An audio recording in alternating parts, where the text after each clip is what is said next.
बोलो जयकारा बोल मेरे श्री गुरु महाराज की जय। सौभाग्यशाली गुरुमुखों, श्री गुरु महाराज जी द्वारा फरमाए गए ये वचन रूहानी बीमारियों को दूर करने वाले हैं। जो बड़भागी इन्हें अमल में लाते हैं वे यकीनन रूहानी लाभ प्राप्त करते हैं। जैसे शारीरिक बीमारी की वजह से शरीर निर्बल हो जाता है और निर्मल शरीर सर्दी वह गर्मी का प्रभाव सहन नहीं कर पाता, ऐसे ही निर्मल रूह भी दुनियावी उतार चढ़ाव को सहन नहीं कर पाती और घबरा जाती है। जैसे कमज़ोर आदमी किसी ताकतवर आदमी से मुकाबला करे तो हार जाता है, वैसे ही कमज़ोर रूह जिसके साथ गुरु वचन रूपी शक्ति नहीं है, काल के आगे झट हार जाती है। दुश्मन के हाथ में आई हुई रूह अनेक जन्मों तक दुखी और परेशान रहती है।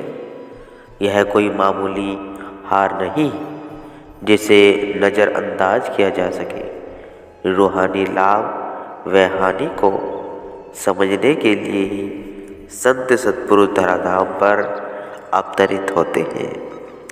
वे रूहानी वैद्य हैं। उनके द्वारा बताए गए नुस्खों को अमल में लाने से आत्मा ताकतवर बन जाती है और अंत में जब काल से मुकाबला होगा तो वह काल पर हावी हो जाएगी। काल इसका कुछ नहीं बिगाड़ पाएगा और वह हमेशा के लिए आज़ाद होकर आनंद स्वरूप बन जाएगी। जैसे शरीर के लिए खाना पीना अनिवार्य है, सत्पुरुष फरमाते हैं कि केवल उस व्यक्ति की बात पर ही विश्वास करो जिसकी सुरती सच से जुड़ी हो। जिसकी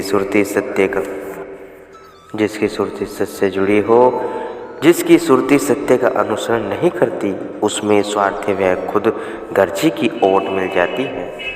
मैले अंतकरण से गुजरने के कारण वह पाक साफ नहीं रहती। कभी भी अपने मन की बातों पर विश्वास न करो, प्रत्येक तथ्य को संतों के वचनों रूपी कसौटी पर परखो। कुदरत का यह नियम है कि जो चीज़ हृदय में प्रवेश कर जाती है वह अपना प्रभाव अवश्य दिखाती है। इस कारण सदैव सतर्क रहो। प्रपंच वह मिथ्या वाद विवाद से दूर रहो। किसी की निंदा न करो और न ही किसी की निंदा सुनो। सदैव दूसरे की इच्छाओं पर नज़र डालो। बुराइयों पर नहीं, अपने अंदर सद्गुण भरने का प्रयास करो। सद्गुरु के आगे सदैव यही प्रार्थना करो कि वे ऐसी शक्ति प्रदान करें जिससे दिल में केवल उन भावनाओं को ही स्थान दिया जाए जो उन्हें भाती हों। अगर मन को नियंत्रण में नहीं किया गया तो यह इंद्रियों पर भी अपना कोई प्रभाव डालेगा। इंद्रियां वश के बाहर हो जाएंगी तो मन पर विजय पाना असंभव हो जाएगा। मन को श्री चरणों से जोड़े रखने के लिए सद्गुरु नाम का आश्रय लेना अति आवश्यक है। जब भी मन बुराई की तरफ जाए तो उसे शब्द के अंकुश के द्वारा नियंत्रण में रखने का प्रयास करें। जिनके पास शब्द रूपी हथियार नहीं, उन पर मन वह इंद्रियों की होने सेना अपना भरपूर वार कर उन्हें माया की तरफ धकेल कर भक्ति से वंचित कर देती है। फिर चाहे राजा हो या महाराजा, कोई भी इसके चंगुल से छूट नहीं सकता। संसार में प्राय यह बात प्रचलित है कि यदि कोई मनुष्य किसी के साथ भलाई करता है तो दूसरा मनुष्य भी उसके बदले में भलाई का ही व्यवहार करता है। उसका यही प्रयत्न होता है कि इस भलाई का बदला मैं कुछ बढ़ कर ही दूँ। अगर कोई किसी के साथ बुराई का व्यवहार करे तो वह भी उससे बढ़कर बदला लेने की भावना से शत्रुता रखता है। ईंट का जवाब पत्थर संसार में प्रसिद्ध कहावत है, मगर बुरे आदमी के साथ भलाई का व्यवहार करना, उसके दुर्व्यवहार को भूलकर उसके साथ सज्जनता का आचरण करना, यही सज्जनों, महात्माओं और साधुओं का ही काम होता है। किसी के कठोर वचन एवं अप्रिय आचरण को वही सहन कर सकता है जिसके दिल में तनक भी राग द्वेष न हो। श्री 108 श्री सद्गुरुदेव महाराज जी श्री तीसरी पातशाही जी फरमाया करते थे, परमार्थ पथ पर चलने वाले साधु, महात्मा और भक्तिवान पुरुष का असूल होता है आग का जवाब पानी। कोई इनकी तरफ गुस्से व क्रोध की आग फेंके तो ये उसकी तरफ अपनी वाणी रूपी मीठा और शीतल जल उलीचते हैं। वह मुँह से अपशब्द बोले तो सज्जन उसके कटु वचनों को सहन कर सहनशीलता का प्रमाण प्रदर्शित करते हैं।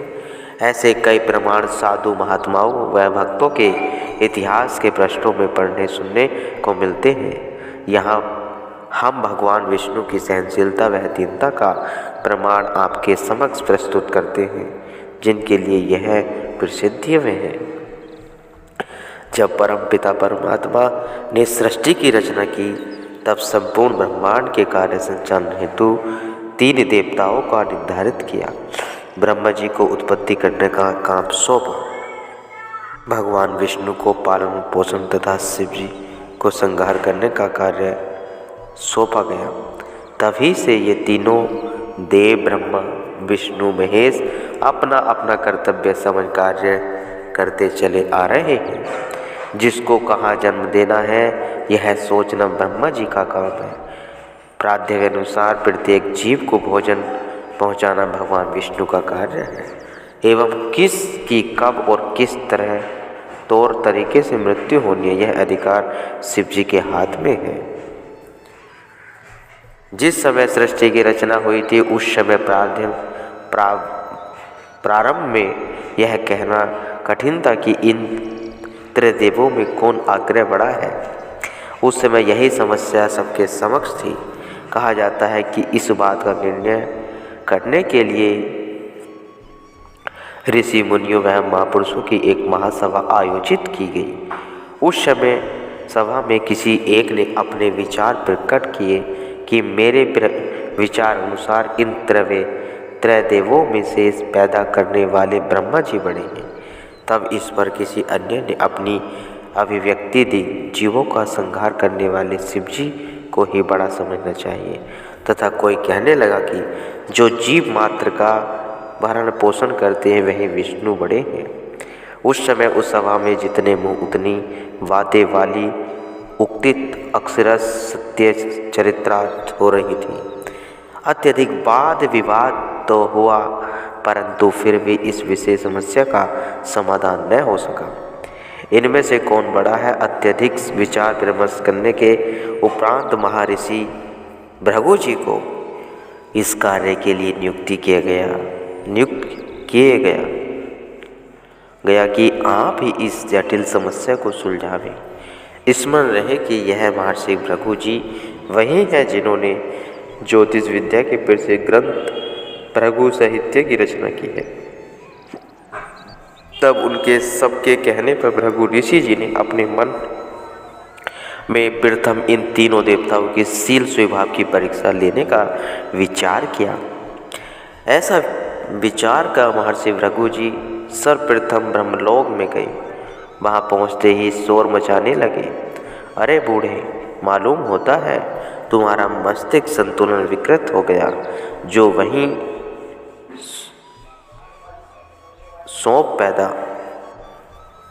जो कहीं सांप पैदा करते हो, कहीं वैशाली बिच्छू तथा कहीं स्वैर व्याघ्र आदि हिंसक पशु, भला ऐसे जानलेवा जानवर पैदा करके तुम्हारे हाथ क्या आता है।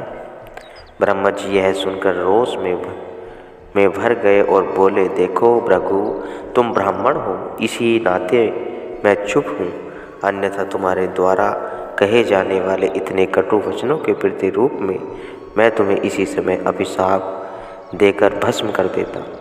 अतः तुम्हारी इसी में कुशलता है कि अब भी अपनी वाणी पर नियंत्रण रखो और इसी समय यहाँ से चले जाओ। वहाँ से चलकर भृगु जी कैलाश पर्वत पर गए और जाते ही कहने लगे, वाह रे भोलेनाथ, तुम तो सचमुच ही बगुले वक़्त हो। कोई अच्छा हो अथवा बुरा हो, तुम तो हर समय सबके प्राण लेने पर ही तुले रहते हो।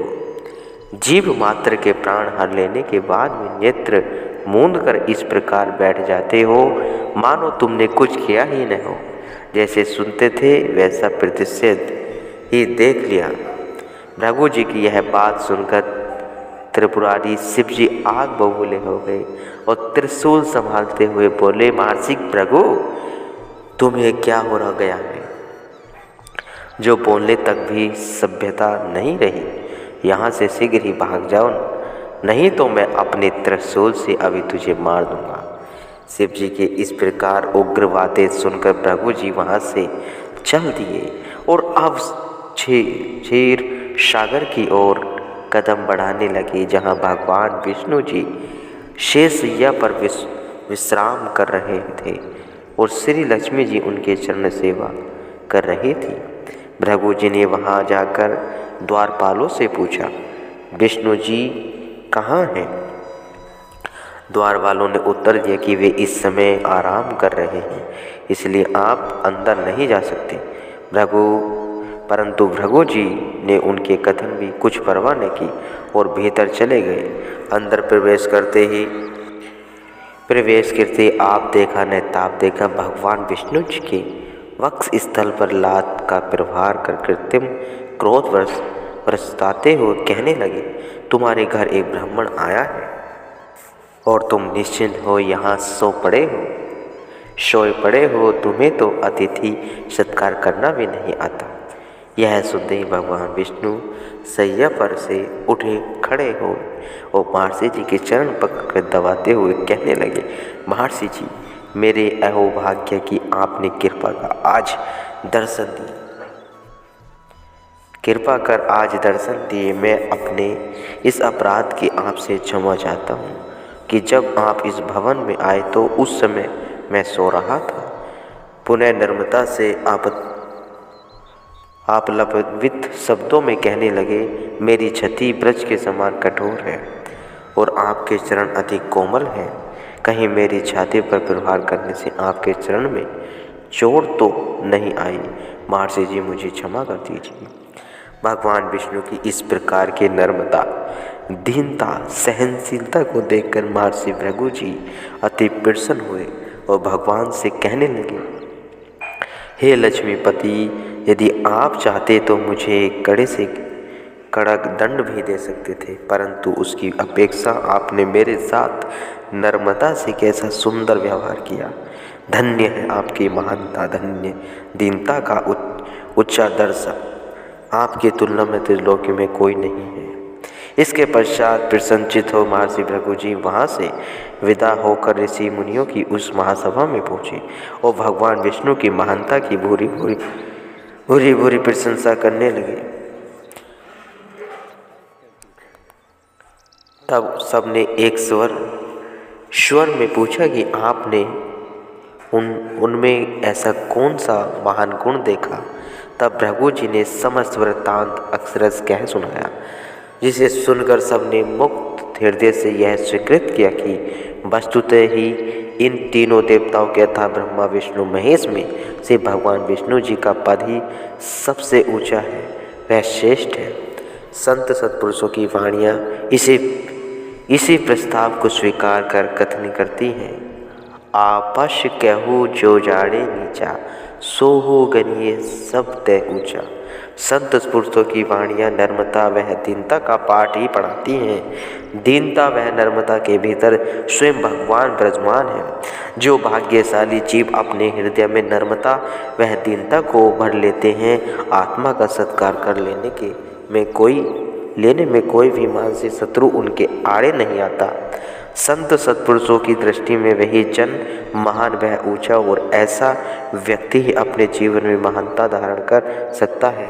जो कि अपने हृदय में से मैं मेरी को निकाल कर तथा सब कुछ जानता हुआ भी अपने इष्ट श्रेष्ठ होने का अभिमान न करे, अपने को दान अल्पवक समझे, तभी वह अपने भीतर इन सात्विक गुणों को भर सकेगा।